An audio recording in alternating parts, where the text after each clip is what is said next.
pain shifting, rising.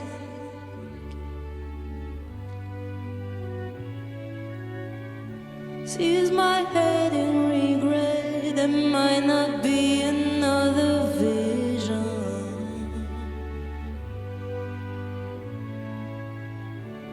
One that makes me forget, I wish I was another person.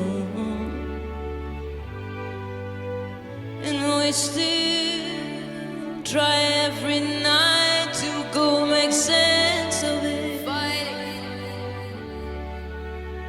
over love, still try every night to bound over something. Fighting. Initially, I just remember I got a steal and I was planning to just do a layup and tripped. Got my leg caught with another player, and then I tripped and I heard a weird sound. I thought, oh, and then quite painful, like pressure in my knee. And I thought, I've done my ACL. That was my immediate thought. I was like, oh no, I've done my ACL. So I didn't actually realize how bad it was until, because I rolled across the court. And then I saw my foot facing behind me. And then I was like, oh, wait a second. And that's when it fully freaked me out. I remember screaming because I just thought, not from pain, but just thought, what's happening right now? And my immediate thought was like, oh no, I'm never going to play again. Straight away, that was your thought? Yeah. Was that the toughest thing to deal with, the horror of and the shock of what it looked like? Initially, yes. But when my blood flow stopped, it got really painful. So to begin with, it was obviously uncomfortable. It was painful, you can imagine. But I thought, yeah, I can deal with this. Like, I can breathe through this. But in the back of my head, I was just thinking, oh no, like I'm done. Which was making me, like, that was what was freaking me out the most, was the thought of not playing again. And then the blood flow stopped, and that's when it got a lot more serious. I had the green whistle, but I was struggling to take that.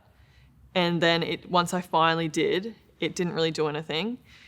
And when the first paramedic arrived, he was called not incorrectly, but incorrectly. So they didn't know what they were walking into. They thought it was a lot minor than what it was. So he didn't have backup. He didn't have a van. He just had a car. He also didn't have any of the stronger, like morphine or ketamine, which is what I needed. And he also made it known that it was life or limb. And I heard that. So then I was not so much thinking about, oh, I'm not going to play again. Then I was straight like, am I going to die? Like, am I going to die, or am I going to get my leg cut off right now? So that's what I remember thinking about that. But I didn't have any family, like mum wasn't there. No one that I feel like calms you down in situations like that. My younger brother did end up getting there, but he took a while. Georgia was the main person in that whole thing, that the decisions she made ultimately saved my leg, which we found out further down the track. But she was also very calm considering the circumstances. And I just remember only being able to focus on her voice and just trying to breathe. And she just kept saying, it's okay. It's like, it's fine. You're fine. It's going to be okay. Even though you know you're not, in a situation like that, you start to be like, okay, well, if they're saying it's okay. And then my brother was like, it's fine. He was also very chill. And I was like, oh, okay, maybe this isn't so bad. But in the back of your mind, on top of the pain, it's very overwhelming and you just feel exhausted. I just remember thinking, it got to a point where I actually was like, I want to die right now.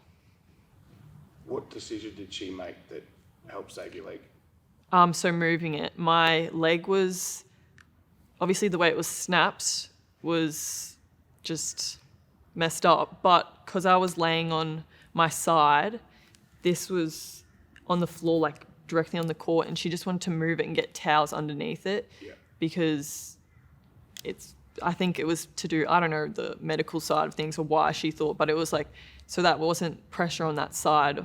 I'm guessing that's where that artery was that I squashed. But all they did was lift it a little bit and get towels underneath. But the surgeon told Mum that if she didn't do that, they wouldn't have been able to save it, because I guess not being on the hard ground and on the towels, there was like a little bit of blood flow, because they said that the tissue was just dying. Yeah. You said you thought you were going to die. How long were you in that mind frame for? Do you know? I only remember thinking, when I woke up from the surgery, because even before that, like prior, once I got to the hospital and in that operating room, before you go into the operating room, they were saying like worst case scenario being like amputation or she's going to bleed out on the table. How scary is that to think back on that you were in that mind frame at any point? Yeah, it was definitely very scary in the moment. And when I'm honest, going from being a professional athlete to then those being your two options, like amputation or dying, I remember saying to Mum, if they have to amputate my leg, I want to die. How did you overcome that part of it? Well, I guess in the moment I didn't, but when I woke up, my first thought was like, is my leg there? Like, and that's what I looked at straight away. But then I was freaked out because I had the external fixator and it was early in the morning and I didn't know. So I ultimately didn't know what the outcome was going to be. So it was literally when I woke up was the first time I was like, I'm alive. My leg's still there, but what is that? Yeah. And I think moving forward, those being my only two options to then having my leg, yes, it didn't look the same and everything, but I thought, well, that's so much better than what my other options were. Yeah. And I think if I remind myself of the fact that it actually could have been worse, it's easier to, I guess, just move forward and be like, well, you've already gotten past that one massive bit. You still have your leg, could be worse. There's people in worse cases. Yeah. So I think that helps. But it's definitely scary knowing that was going to happen and that could have been like, what if? The what ifs are a dangerous I bet. thing to start thinking, but yeah. On top of the mental side of things, what's been the hardest thing to deal with? And I'm talking about whether it's the next season and you're able to sort of move around in that and you're seeing the NBL 1 season come back, or your friends play, or what's been the hardest as far as that sort of side to deal with since it happened? I think the hardest part is because I've played my whole life, then being sidelined and maybe not, like this year I'm not involved at all. You don't have a team and I feel lonely. Like it's hard to just, because everything keeps going. Just because you aren't and your life's stopped, everything's keeps moving. And what I've felt like lately is, because it has been so long, people forget. And if I do come to basketball, it's like, I thought you were more mobile. I thought you were moving around. I'm like, I've actually had another surgery. But I think the hardest part is not having that team, because your teammates are like your family. All of my best mates are from basketball. So you lose that and you feel quite isolated. And yeah, for me personally, anything that I've ever been dealing with, basketball is like a escape. And you go there, you have fun. But now I don't have any of it. And and my body doesn't even work properly. So it's just it's just sad, like, and having no control over that. Yeah. How much do you miss it and how much do you love it? It's okay. Take your time.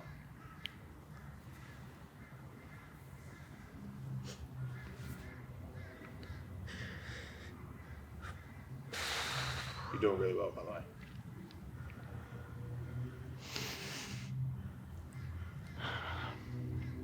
Don't be afraid to cry on camera.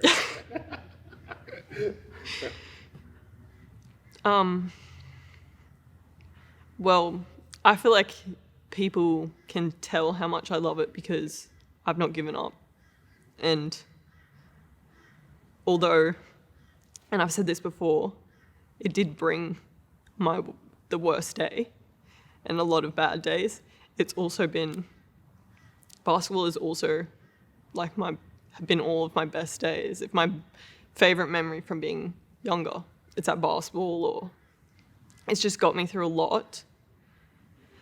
And now, I guess it's putting me through a lot, but I still love it and I miss it a lot. Is that a lot of what's kept you going, is getting back eventually? And what's it like when you think about, I'm sure you've thought about it, what's it like when you think about that moment when you get through it and you're able to hit the court again eventually? It's just like, it gives me goosebumps thinking about that. It makes me, sometimes I'll just like randomly think about it and then I realize I'm like smiling, just not doing anything, I'm smiling. One, because it's a testament to myself, but two, because it's just like, also I have a lot of people and younger people following, and maybe not, the injury's not as crazy as mine, but any injury is difficult as an athlete or not an athlete. But to show people that you can do whatever you really set your mind to, and I 100% believe that if you want something bad enough, and there's not a day that goes by this whole time that I've thought about not playing or just giving up and seeing if there's something else. And I think if you want it, literally if you want it bad enough, you'll just find a way to get there. And it makes me, I would be so proud of myself. Take us through the battles as far as like, even now, I know you've had a recent surgery, but have you had more surgeries, after that initial one, and like how many? So in total, I've had 6 surgeries since. 3 of those were vascular and the rest were orthopedic. Initially, though, I had the 3 surgeries in like that first few days. So I didn't really have time to process or think about what was really happening. I was asleep most of the time in the hospital. I lost a lot of blood in that first one and I didn't get transfusions for a few days after. So I was barely awake, barely alive. So I wasn't thinking, oh, this sucks. Like, Yeah. how many surgeries am I going to have? I wasn't thinking that. Like, I don't recall much of that first week in the hospital, to be honest. But moving forward, I think it's definitely hard and every day, because I share a lot on my social media, but a lot of those times it's like good things or milestones. I do share negative sides a little bit, but because it's every single day for me, not just when I post that I'm doing these things, it does get hard. And when progress starts to plateau, it's like, oh, why do I want to do this? Especially when I'm doing, most of the time my exercises, I have to do them like 3 to 6 times a day, especially for the initial, like, I want to say year, and trying to get my range of motion back, because if I missed it, then the next week I have less range of motion or something goes backwards. So it was a big emphasis on, you need to do these. Like, we're not just saying do this because maybe it will help. Like, you actually have no choice. And I think that can be hard in itself, is knowing that you don't have a choice. But for me, if the end goal or whatever it is that you want it bad enough, you just push. Was the recent surgery and knowing you had to have that, was that a big hit, or were you able to sort of get through that pretty well, or how hard was that to deal with? Leading up to it was pretty hard because, like, I knew about it, so I think I was preparing for it the whole time. But then I started to make, I want to say normal, like more of a normal person's progress in the gym or with my exercises. And then I thought, it's so easy to start thinking, I'm about to have surgery again and just be back at square one, so why am I even doing this? What's the point? But I think because I knew all along that I needed it to progress, when I started to think like that, I just think, yeah, I'm getting here, but then I'm going to be stuck here. So without this surgery, then you're actually just going to be stuck there and you're not going to make any more progress. But it's obviously hard being so long already, and then having that surgery pushed and pushed and pushed. All I kept thinking was like, oh, that's even later. Like, that's even more time I'm not going to play. I'm getting older. Like, I'm running out of time. Am I being unrealistic? So I think I got into, mentally, I started to like go down a bit. I was still doing everything, but it just felt like I was getting more hopeless as each day went on. And then I didn't know that the surgery was as big as what it was. And I also didn't know about the recovery time frame. So I think that has been hard for me. And also this time around, people are like, oh, it should be easy by now. You're a pro. Like, and I'm like, Yeah. I get what they're saying. And in some aspects, physically, yeah, I can do it. But mentally, it's hard. How have you dealt with the mental side of it? Sometimes I haven't. I haven't dealt with it sometimes. And some days it's just like a write-off. But all the things that you would think when it comes to mental health, like I see a psychologist, I've tried multiple different antidepressants, anti-anxiety, like just to see what works for me. I haven't had much luck in that department. Also taking a lot of stuff myself, pain-wise, vascular. I got to the point where I was like, I don't want to take anything.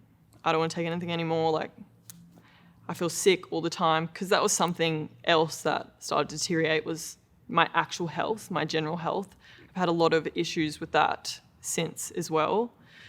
But mentally, I think it's just, you have to come to a place of accepting the situation, but also accepting that maybe you aren't okay, Yeah. which is fine. In this day and age, it's such a big thing to talk about when you're not okay.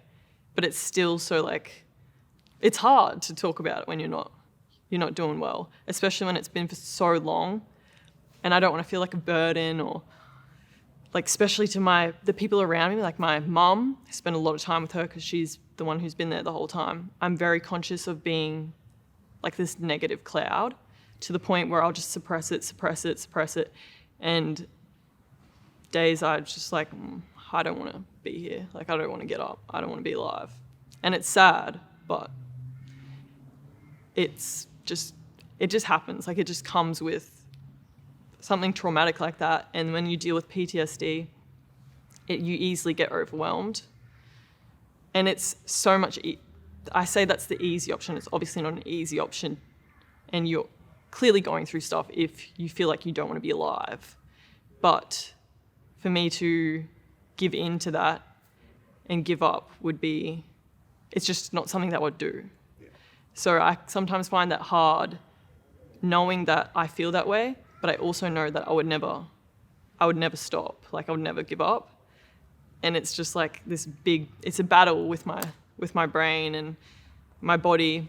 But I explain it as, lately, I guess initially it was easier because I thought, okay, it hasn't been that long. I'm making good progress considering the situation. But now, coming up to 2 years and knowing how far I still have to go, I think that's testing me a lot. I thought that I was struggling last year, but now being here, I'm like, oh, okay, I was actually fine. Like, I was being dramatic. First time coming back in the stadium after the injury, and then what it's like coming back and doing something like this. How does the emotion change, and do you remember the first time, or was that kind of just a big blur, or what's that like? The first time I came in, I was I felt sick in the car. Mum came with me. I was like, my hands were shaking, sweating. I thought, no, I'll be fine. But it was like I started driving down the road, and it was the immediate response, like body response was like, you don't like it here. You don't want to be here. And then when I came in, I was like, felt frozen. I felt like I couldn't think properly, and people were like, oh, Grace, blah, blah, blah. And I was just like, oh. But I just ended up bawling my eyes out. And after that, I felt okay, but it's just like, honestly felt like an out-of-body experience because there's obviously so much trauma in this stadium now for me, and there always will be. But initially it was very hard, and I've made a conscious effort to try and come back more, because obviously it's not just going to disappear on its own. So each time it's hard, but it gets a little bit easier each time. And then again, when I know that I have to come and talk about it, I feel fine. But then I'm there and I think, oh, maybe I'm not fine. But I think that's also an important thing, is I don't have to be fine, and I don't have to be able to talk about it like a pro and not feel anything, because I think that's unrealistic, and it's a very traumatic thing that happened to me, and it's always going to have an impact on me.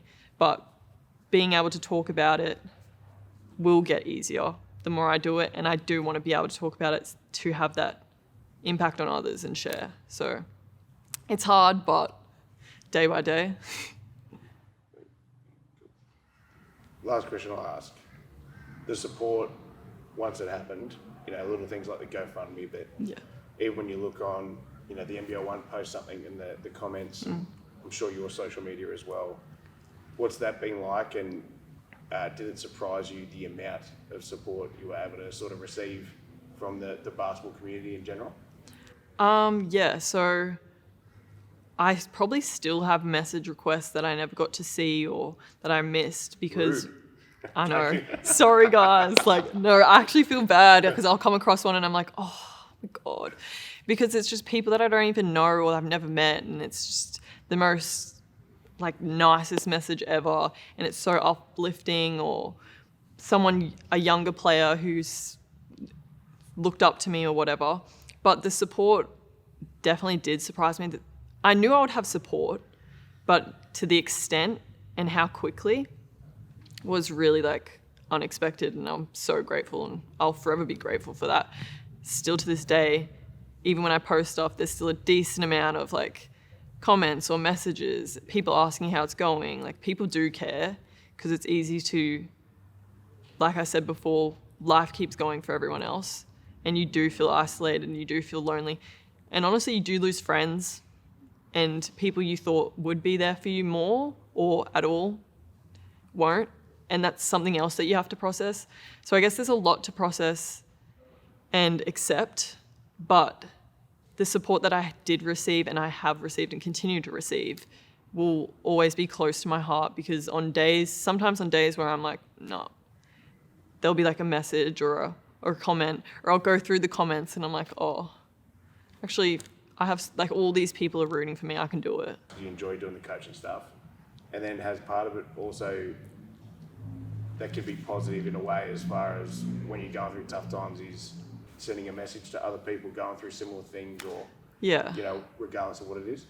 Well, for the coaching, I was unsure how I'd feel about it, because not every player wants to coach. Yeah, I know. And that was me initially, and I thought, oh, this isn't going to make me feel better. This isn't playing, so it's not going to do anything for me. It's just I'm just filling space at this point. That's what it felt like.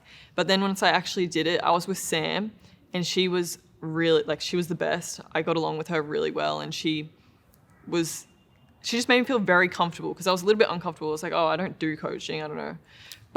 And then the girls were just, that session at whatever school it was the best part of their week or the best part of their day. And it felt so rewarding. And they just thought, regardless of what I looked like, what my leg looked like, what I could do, couldn't do, they just loved me anyway. So it felt rewarding in a way that I could give back to them through basketball, but they also helped me a lot. Yeah. So I did love that. And then, what was the other question?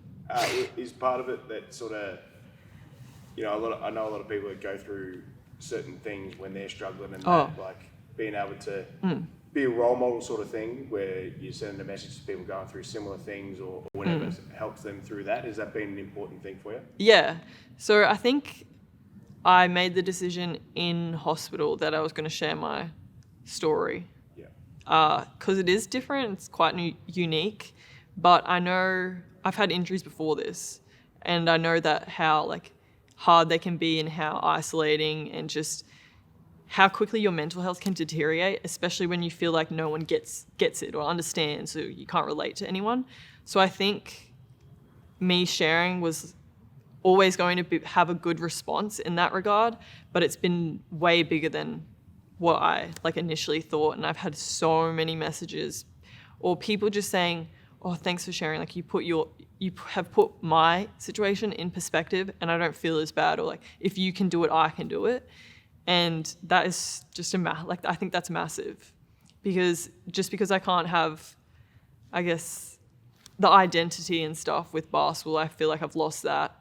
And just because I'm not like the same Grace I was before, I still have an impact and I'm still helping others just in a different way through this. So I do try my best to find the positives, because there's not that many, but that being able to help others through this and just be like, I guess, a light for people when it does feel super dark has been really cool, and I've really enjoyed that part of things.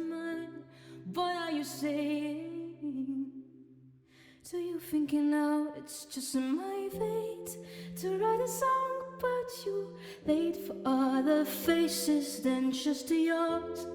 Mountains, mountains, mountains, mountains, mountains, mountains, mountains. Since we met, we met, we met, we met, we met, we met, we met. There's mountains.